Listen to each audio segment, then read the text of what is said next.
Welcome to Families in Action on your hometown station, AM 1220 KHTS. I'm Kerry Quashen, along with my co-host, Bob. Hey, Bob. Hey, Kerry. How's it going? It's all good today. How you doing? You know, it's funny. We kind of see each other all week. Then weekends, we don't see each other or speak. And then Monday, we catch up right here.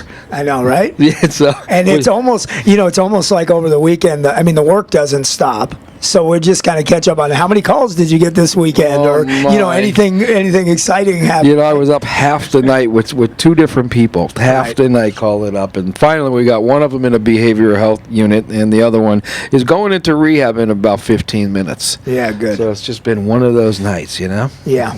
And it's like, it must have been, I don't know that it had anything to do with the super moon, on full moons, right? But I was getting an extremely high number of crisis calls this weekend as well. Yeah. Help me, which is great. I love that they're reaching out, and that we're able to get them into the rehabs. And I'll tell you, if you look at this year versus last year, though, we're batting great, huh? Yeah.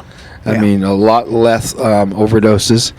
And a lot less suicides. Yeah, it's always sad. We don't even want one, of course. But if you look at the numbers, there's no significant numbers so far. Right. So far this year, as far as overdoses. And last year, I think the unofficial count was something like 19, but the official count was 15. All right, I think we had a couple this year so far, but it's only been a couple. It's been a couple. It's only, you know what I mean. Right. We never want to minimize those tragedies. Of course not. No. Yeah.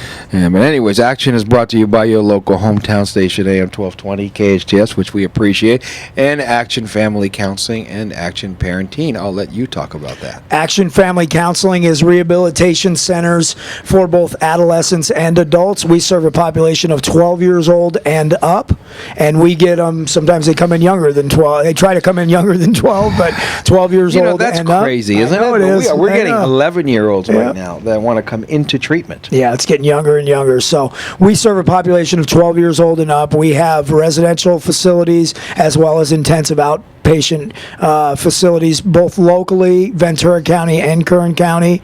And we also have parent team. In Nevada. And Nevada. God, I always forget Las Vegas. I can't believe that. I got to get on board. I got to get that in my head. Las Vegas, your homegirl, Dell, is out there. I know, my buddy. Sorry, Dell. Believe that. And she's probably listening. Okay, here we go. Watch. We have facilities in Los Angeles, Kern, Ventura, and Las Vegas. But what's the county that they're in? Clark County, and in Clark County, Nevada. Sam knows more than you. Right. Look at this.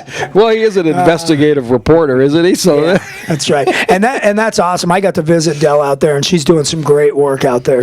It's just incredible what we can do when we open facilities. Yeah. We also have Action Parenting Support Program in Las Vegas, but we have locally two different locations. We are at Canyon High School and at Hart High School. Both are on Tuesday night from 7 to 9 p.m. Canyon High School is English-speaking parenting support program, and Hart High School is Spanish-speaking parenting support program. These are free support programs in the community, and who should come to these, Gary? Everybody should come. Yeah. And if you have a teenager, or if you're thinking about having a teenager, you should be there, because you'll get a lot of support and information, and we deal with everything there.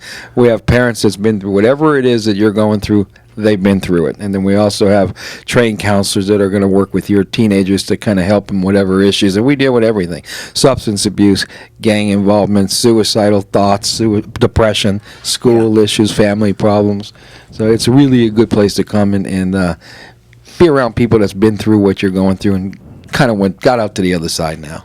Yeah, and with most of our adult population in our facilities, it's clearly drug and alcohol use, abuse, and dependence. But with teenagers, they act out in so many different ways, and they ask for help in so many different ways that it's not always straight drug use or alcohol use. There are a lot of other things. So at those parenting support programs. Yeah, we deal with about everything. And if you look at real statistics, people that are using substance also have over 50% have dual diagnosis. Yeah, there's other mental illnesses or issues going on right there that you really need to deal with, but you can't really deal with that until you get rid of the drugs. Yeah.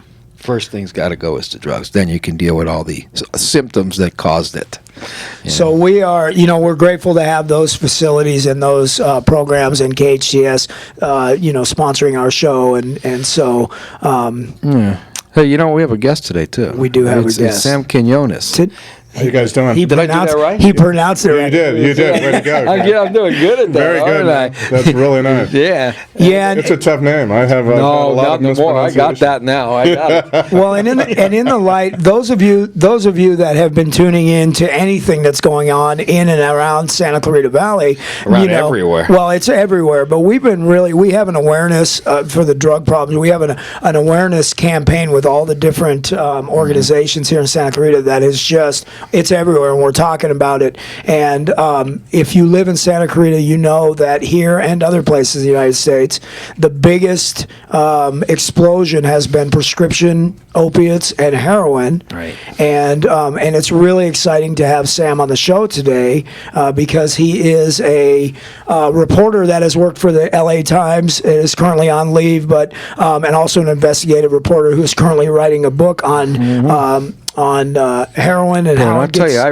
read just a little bit about that. Wow, good stuff. Thank you. So I think this is a show when we come back from break you do not want to miss. Tell your friends, tune on in, and here we go, Bob. We'll talk all All right, about let's go ahead and go on break. This is Families in Action, brought to you by your hometown station, AM 1220 KHTS. Come on, people now, smile on your brother, everybody get together, try to love one another right now. Welcome back to Families in Action, brought to you by your hometown station, AM 1220 KHTS. And before I forget, I want to announce an event that's coming up this Wednesday. We would like everyone in the community to please, you are invited to this event. Please show up. It's at the Action Family Zone on the corner of Ruther and Soledad. It is Keep Me Informed panel and discussion about teens in our community with our own J team from the Sheriff's Department. Wednesday, June 26th at 7 p.m. Show up a little bit early, get your seats, and bring your questions and what you want to know about what's going on in our community as far as drugs in our youth.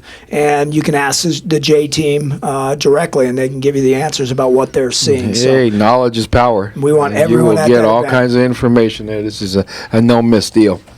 Well, and it really ties into exactly what we're talking about today. We are privileged to have Sam Quinones.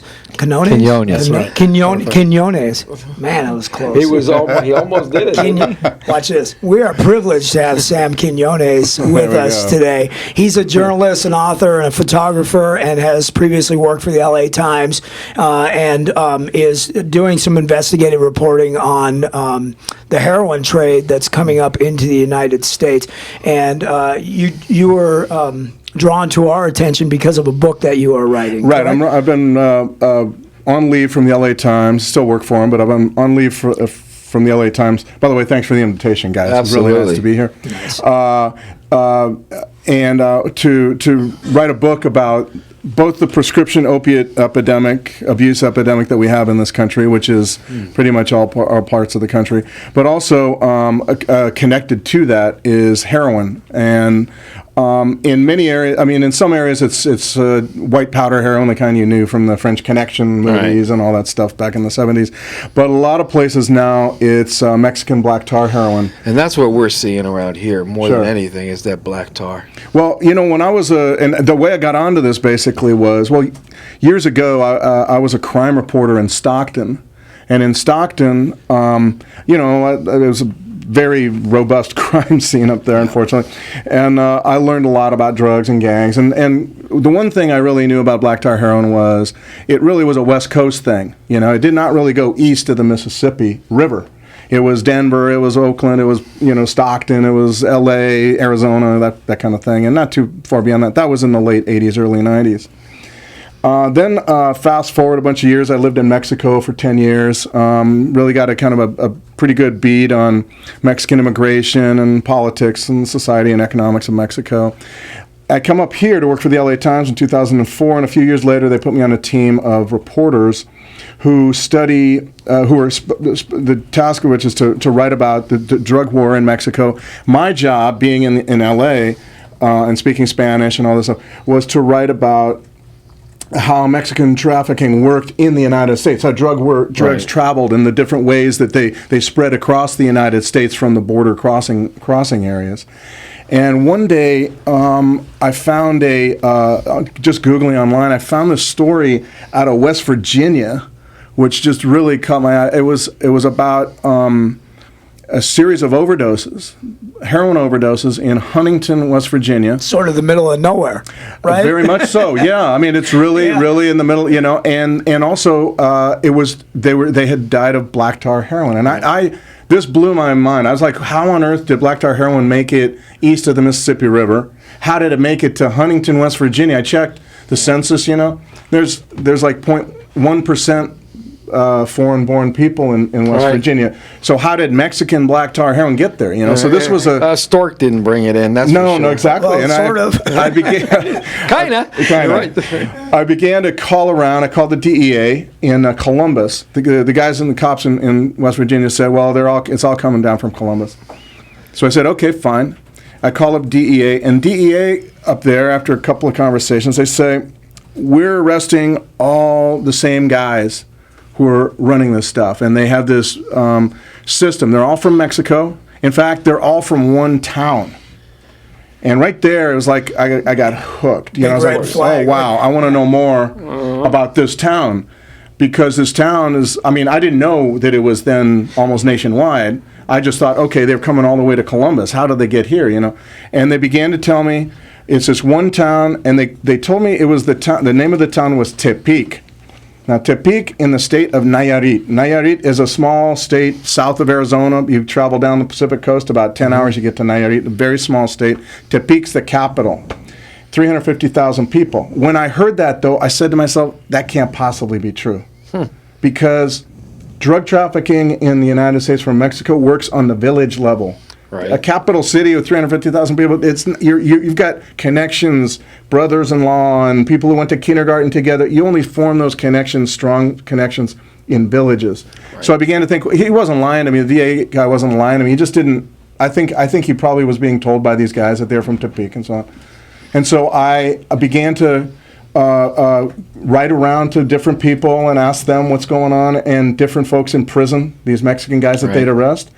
And one of them wrote back, and he was the guy who kind of illuminated the whole story to me about how these guys worked and what town they were from. It turns out they were not from Tepic, but from a small town called Jalisco, which is not far from Tepic. Right.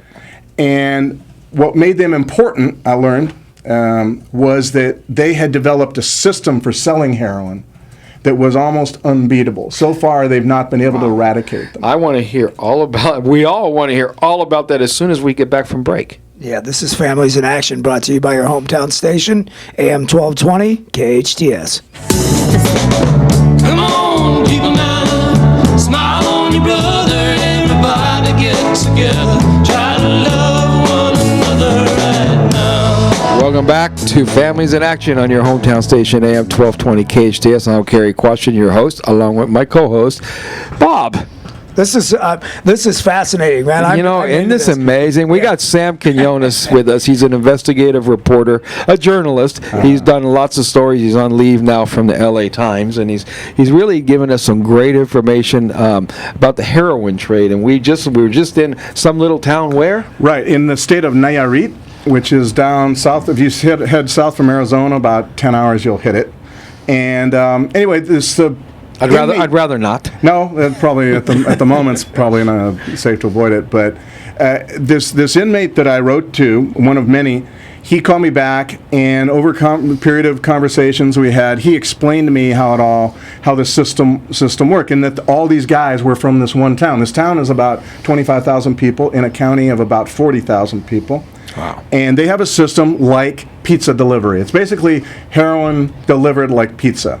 And this is a rare thing, if not unprecedented, in drug trafficking from Mexico. Most cartel types like to sell wholesale, big chunks, big kilos and all that. These guys have figured out that the real profit, if you can sell it this way, is retail by the tenth of a gram. So they go to a town, they'll have a dispatcher, a guy will be in an apartment with a cell phone. They'll pass out their number at the methadone clinics. to the junkies. Wow. And pretty soon the number will become kind of common knowledge among folks. These folks will call the dispatcher, that phone number. That dispatcher will then send out. They have So 4 or that's 5 kind of drivers. that's a national kind of number. I get it. It's just like a domino. Well, except for that, it's each town has Right, a different. In but each it's- cell, they have different cells. A cell is usually a dispatcher. Right. And about 3 or 4 drivers. Wow. The drivers will circulate around town with little balloons, 1/10 of a gram sometimes, most of the time, in their mouths. That you'll have 20 to 30 to 40 balloons in your mouth with a big jug of water. We know Right. why they're doing that. Right. So when the cops pull you over, boom. Now you swallow it and you swallow it all down. The key, the hallmarks of this system are, first of all, they never, ever, ever use guns. They're nonviolent. They know that a illegal immigrant here gets caught with a few balloons of heroin, he gets deported. An illegal immigrant with a weapon gets 10 years in prison. Right. They drive old Nissan, old Toyota cars, very clean. They no partying. They're not shooting it out. They're not going to areas where they have solid gang control. Sophisticated here. Oh yeah, and this system has allowed them to ride that prescription opiate wave that has created all these new opiate addicts Right. all across the country. So for the last 15 years, beginning in about 1998, they already had their little cells in different parts of the western. They had Denver, they had Portland, they had Salt Lake, Hawaii, they had It's almost Sacramento. like a franchise, isn't it? It's totally like a franchise. Absolutely, it's an exact It is a thing. franchise. Yeah. And Franchise. they sell them Yeah. like franchises. Yeah. They will sell you, if you were from the town, they will sell you a franchise. The price varies, but generally a franchise is a telephone Right. with a bunch of junkies' numbers. And so you can call them, oh, I'm new in town, I'm taking over for, Carlos. Carlos gave me the business. So now you can buy from me the same phone number. You just keep calling that number. The other thing is that it's not, this is important, this is really important, I think. It's not a hierarchical system like a big cartel. It's not like GM. It's it's free market, complete free market. And so you get all these guys going in Columbus, for example, I figured out there must be at least 12 cells of heroin cells from this one town. But they've also spread out to Charlotte, Indianapolis, Nashville, Reno, Portland, etc., all across. They do not go, the one place they do not go is the Northeast, because that's the great heroin markets of time gone by, right? New Right. York, D.C., Right. Philadelphia, Right. Baltimore. They don't want to break it. They're not gunfire. They're not like the Colombians. Of They don't want to 1980s. get into it. No, they are like, give us an area where there's really no control, Yeah. and where there's a big market, and we'll go there. So as you're saying that, I'm thinking Santa Clarita would be the perfect, right? Like I could see one him of the tying it things, in. yeah. but- I mean, I think I have to say I don't know who is actually supplying all the heroin to Santa Clarita. However, Yeah. I will say that these guys, the first place they started was in San Fernando Valley, Canoga Park, Van Nuys, Yeah. those areas, and that's from there they branched out to first to Phoenix, Reno, and Portland, Yeah. and then from there, and that was in the 80s, the early 80s. So we were blessed to be one of the the first places In here. the first place, San Fernando Valley, There's right? also a reason Yeah. why San Fernando Valley was the place that they did this. In Mexico, the great drug trafficking state is the state of Sinaloa. Sinaloa is just north of Nayarit, okay? All the main capos, Chapo Guzman, all these famous names, all these Right. big-time guys, they're all from Sinaloa. Sinaloans control the main Mexican areas, which are East LA and east of Los Angeles, South Central. And so if you're going to do anything out there, you kind of have to be under the control of those guys. San Fernando Valley was not. San Fernando Valley was kind of like an open area, plus there was a lot of Mexicans Right. moving in, and you had a pretty robust drug market with the white population that was Right. here. So you didn't have that control that you would have had to obey or deal with if you had started up in. So jumping in was easy. Yeah, and little by little they To a had point, control. anyways. They also had the main thing that they had was this town is right near some mountains where the poppy grows. And it's a long time ago was mastered as a folk craft of turning the gum of the opium poppy into cooking it into Right. black tar heroin. So you Right. have a continual supply that doesn't really stop. And unlike, say, meth or cocaine, which is difficult. Right, right. So when we go to break, we're going to come back. Where are you going to take us?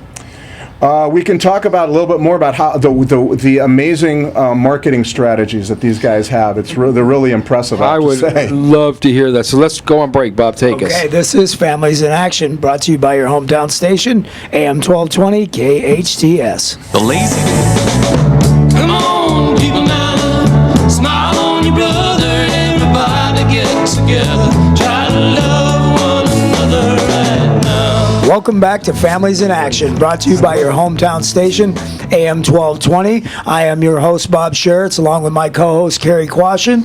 And in studio today, we have Sam Quinones, who is giving us a wealth of information about the heroin trade straight from this little town in Mexico, and basically like a franchise. Well, it is a franchise. It is a franchise. These guys plug in, and they're dealing out smaller amounts, so they're not catching the radar. Right. I think that's key to their system. They realize that if you can make more money if you sell retail. Most cartels prefer not to sell retail because the exposure is so great. But these guys, particularly the cell leaders, and again, these are small businesses. These are not cartel kingpins. These are guys running 3 or 4 drivers at a time in maybe 3 or 4 cities at once. They understand that how to take advantage of one of the great contributions of Mexico to the global economy, which is cheap labor. Right. So you can have your drivers arrested. They pretty much don't care if the right driver gets arrested. They're fodder.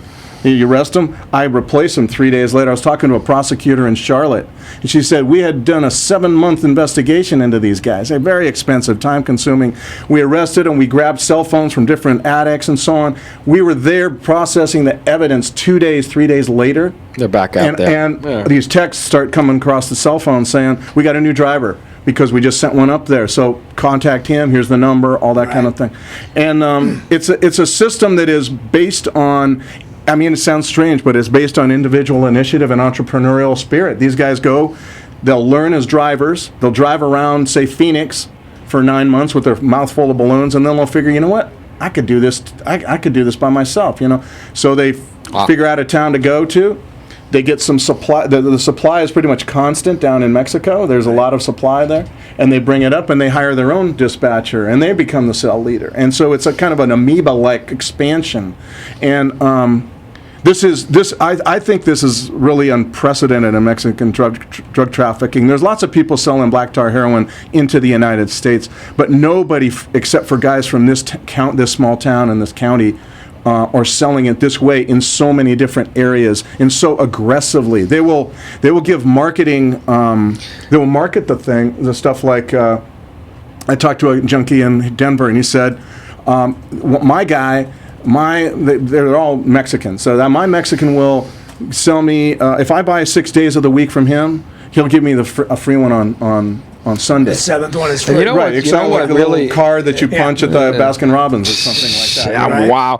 You know what else? I mean, it also makes it harder to do massive arrests, massive busts, with big quantities. It's very easy to arrest these guys. It's very difficult to eradicate, pull up by the roots the whole system. Right. There's one, I was talking with a guy in a town in South Carolina. He said, we've busted the same cell 6 times, and they just replace them with drivers. The drivers are the cannon fodder, in a sense. Because really, the shipment comes from somewhere else. It comes from somewhere else, and you've got a lot of people down in Mexico, young men, who are upset or frustrated with their state of living, the way they live. They want something better for themselves. And this is like, these guys also, it's very important to note, these guys are not mafia, thug, killer criminals. Yeah, these are farm boys. Right, these are farm boys. Now, think of some farm boy out in the middle of Fresno or someplace. 25,000 is the population. Well, you know what? I mean, my kid just got back. He was in Afghanistan. Same thing. These guys are farmers. That's right. And I think that black tar heroin in particular, because it's such a labor-intensive job, it requires the kind of a farm labor force to produce it. You cannot mechanize the processes of deriving, getting the gum out of the opium and stuff. No, these guys are blow my mind always. Amazing. I talked to a cop in Charlotte, and he was saying he's bought undercover from these guys many a time and busted many of them. He says they will call me later and ask after I've made the buy, and they'll say, "How was the service? How was the quality? Did the guy get there on time? Was he nice to you?" So he says, he told me, I've had better service from these guys selling me quarter grams or tenth of a gram of black tar heroin than I have had from some Fortune 500 companies, that I've gone. They know how to PR, don't they? No, and what they really understand is that this is a drug that creates its own customer base. Yes. And the thing is that they are going to be facing competition from guys that they know. So in the same town, you'll have 5-6 crews from the same town. They'll know each other. They'll go out to lunch together. Right. They will never shoot it out over. It's a business. It's not that kind of. Yeah. It's not that kind of business. No. It's Right. these guys have made sure it's not that kind of business. Unlike, say, some gangs in like Baltimore and places where the gun is part of the business. It's not. That part, that's not the business. Well, and I can see model because of that, because of the nature of the quantity that they're selling and the way that it is, you're not raising the sights of the bigger mafia type, right? Like they're like, those little guys, whatever. Also, whatever. that's a perfect. That's a great point. That's exactly right. They're not in the sights of. For a long time, they weren't even in the sights of the Mexican drug cartels down there in Mexico. Right. The other thing that comes along with it is that and this is the problem of the drug epidemic, the heroin and prescription pill epidemic today. And don't kid yourself, we have one. I believe it's worse than the 70s, and it's going to get worse. There's no doubt it's worse than the 70s. I've been screaming this for years. It's going to be worse and worse before. What makes it different too is that with this, you don't get, because when they come to town, the prices drop. So because they're competing, they're always dropping prices. So it gets really cheap to buy heroin. Yeah, and we talk to people out here, and they're telling us for $10. Right. That's why they go from the prescription pills down to the $10 heroin. a head, whatever. You're talking an $80 pill versus a $10 piece And of the other right? thing that they don't have that was part of the last the other drug epidemics, which crack, I'm thinking crack, is you don't have public violence. You don't have drive-bys in the street. You don't have bullets whizzing through apartments hitting 3-year-olds. It's all quiet. And the families who are involved, their parents, the parents of the kids, it's mostly middle class. It's mostly middle to upper middle class kids, and that they are mortified, shamed that their beautiful kid, could be using something so slimy and disgusting and vile. But when it comes to heroin, though, it's different than it used to be. The thinking is different. Yeah. Because it's more of a designer drug in people's minds now. It used to be when in the 70s, you think about heroin, you think about one thing. A hype sitting in an alley shooting dope. You don't think about that anymore. Yeah. You think about, these are upper middle class people that we treat. I'm talking professionals. These guys, by the way, they sell only to white people. Do they really? Yes, right. They don't deal with blacks. They don't deal with Mexicans. They don't deal with Mexican Americans or Asians. Right. They just understand there's the money. We're coming back to that right when we come back from break. This is Families in Action on your hometown station, AM 1220 KHTS. Come on, people now, smile on your brother. Everybody get together, try to love one another right now. Welcome back to Families in Action, brought to you by your hometown station, AM 1220 KHTS. And wow, what a informative show we are having today. I'm so grateful that you came here today. Oh, it's been my pleasure. I love talking about this, even though it's a rather dour and somber. Well, but it's reality, topic. right? It is most definitely reality. And what's amazing about it is it's all over the country.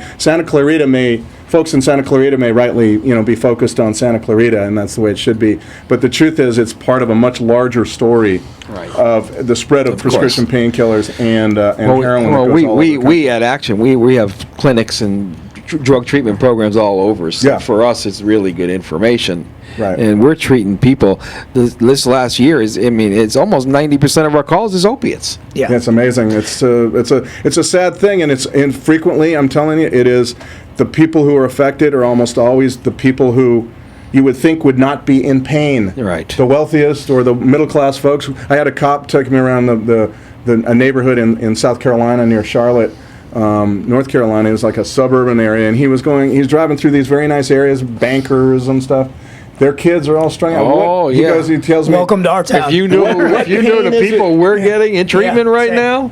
Yeah, right. It's an amazing thing, and he tells me, he's looking at his houses going, what pain is it you want to numb? You know, everything's settled. All the major issues in life, you would think. You would think. Well, but yeah. you know what? Our whole society is different than it's ever been. Yeah, if you you're look right at about kids now, kids, we're spending average 2 to 10 minutes with their parents a day. How was your day? Good. How was school? Was okay. Are you hungry? I ate. Do you have any homework? I done it. And they're right back to their rooms on social media sites. Right, So they're with their friends now 16, 18 hours a day. It also seems to me, that we've got this a culture in place where no child is allowed to suffer any pain. You can't skin your knee. You can't have any difficulties because mom or dad is right there to take care of everything for you, and you don't get this ability to kind of function in the real world. That's when we're young. Then we grow up and there's no one around. So how do you deal with the pain? Yeah. It's pretty simple. You find it in other places. It's a real. That's why I'm viewing this story. Really, I mean, it started out as a heroin story, then it grew into. I realized, you know what? It's prescription pills. That's a real story too. But then I began to realize, I think it's also the story of this country, how we became kind of like too wealthy for our own good. You know what I mean? No, I know exactly what you mean.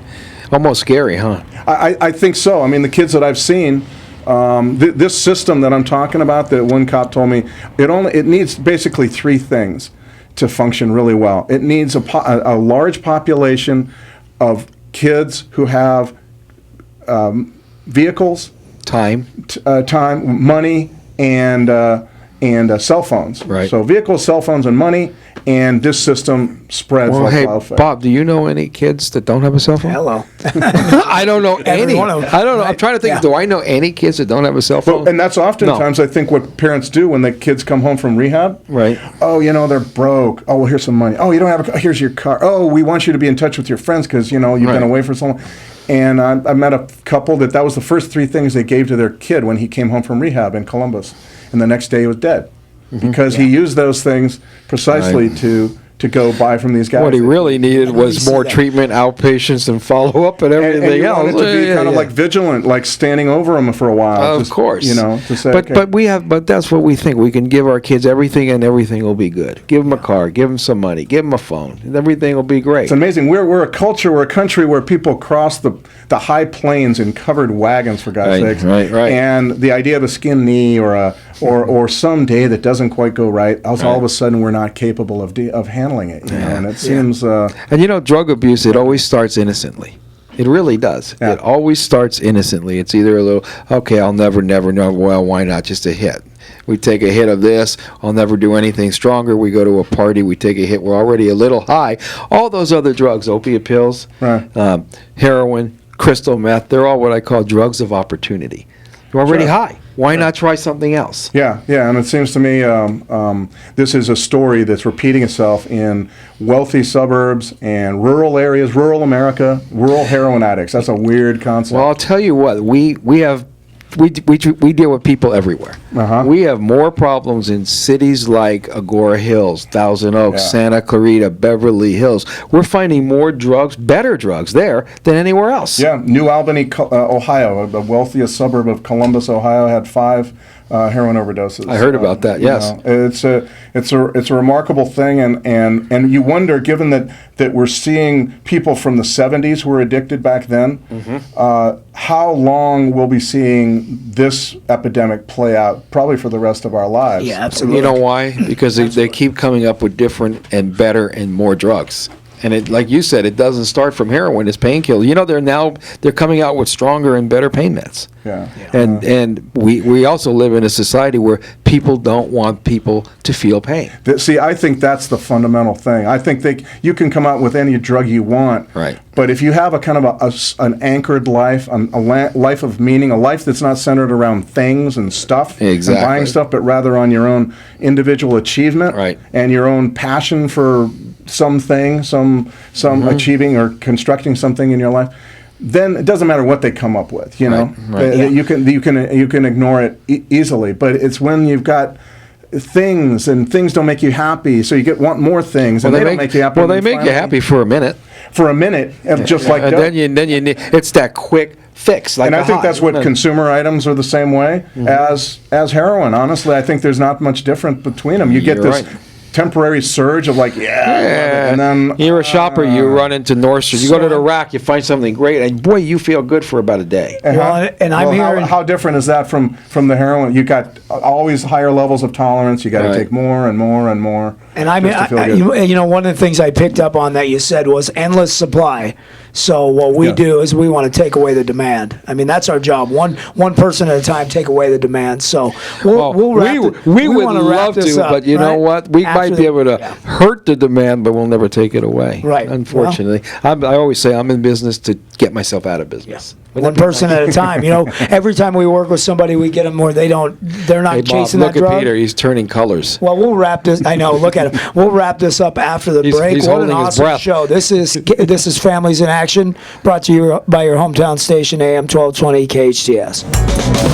Come on, people now, smile on your brother. Everybody get together, try to love one another right now.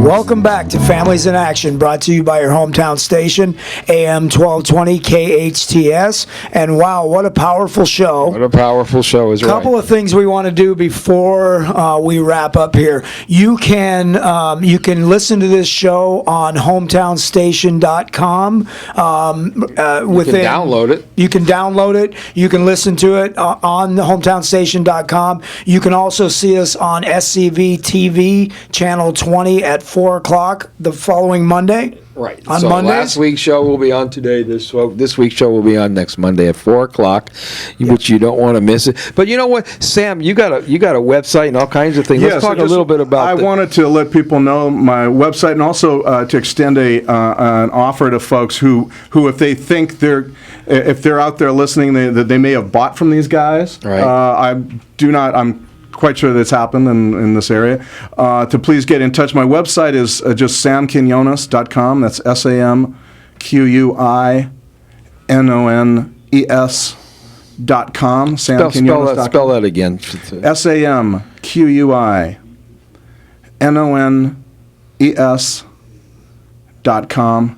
And you can, Google me. I've written a couple of other books. These were 2 books about Mexico. This is my 3rd book I'm working on. But this is an interesting one.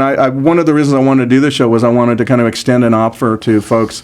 If you've got kids who have been buying from these guys, if this sounds like something that rings a bell in your lives or in their lives, I've got my website. On my website is my email address, and feel free to get at me, and we could talk. I'm very interested in learning as much as I possibly can, talking to as many people as I possibly can about this.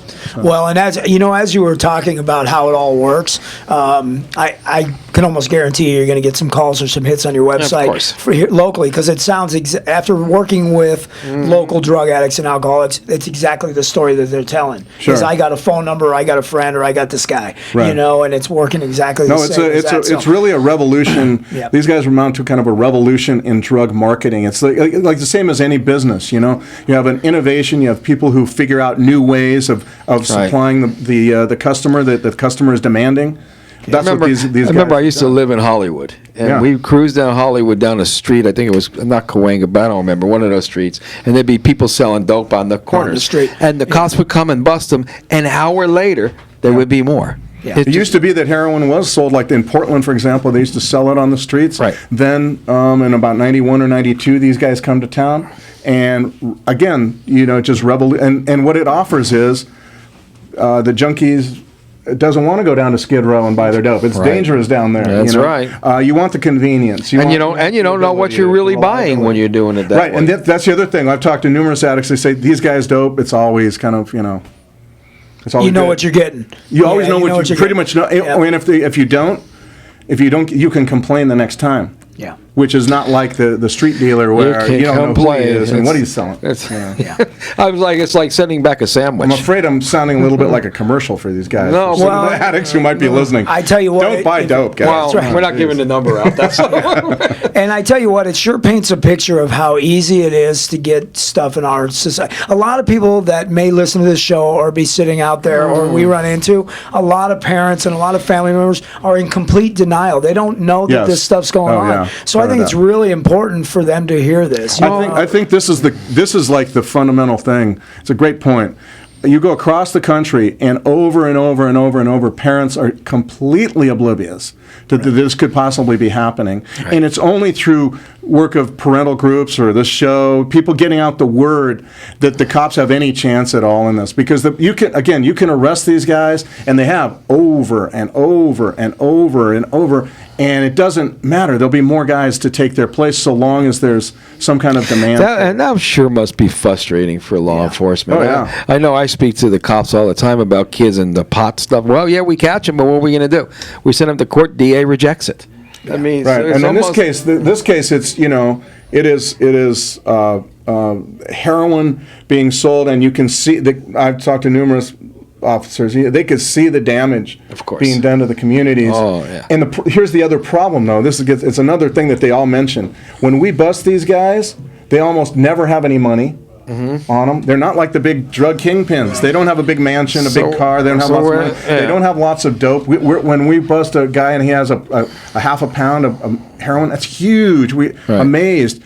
And it gets back to the difficulty of busting these guys forever. These guys you catch them with just some balloons. That's it. Just a couple of balloons or whatever. Right, exactly. Yeah, no. And I was at a bust in Denver one time where the guy had. This guy was a dealer. He was driving around stuff. He had no mattress. He had a card table from Walmart. He had some dishes, a big pile of clothes, and a small flat screen TV. That is your bust, right there. And he's infinitely replaceable. So we can go on for like three days with this conversation. But since we have about a minute and a half, what do you want people to take from this? And again, I think we've talked about the importance of getting informed on this, and the importance of creating for your kids and yourself a life that is not consumer oriented, that kind of thing. I'm happy, again, I want to repeat, I'm very happy to talk to people who've had this issue in their lives, people who've bought from these guys. I'm very interested in talking with. Again, you can reach me at my website, which is samquinones.com, SamQuinones.com, and there you can see a link to the story that I wrote 3 years ago about these guys from Mexico that then became the book that I'm now working on. So.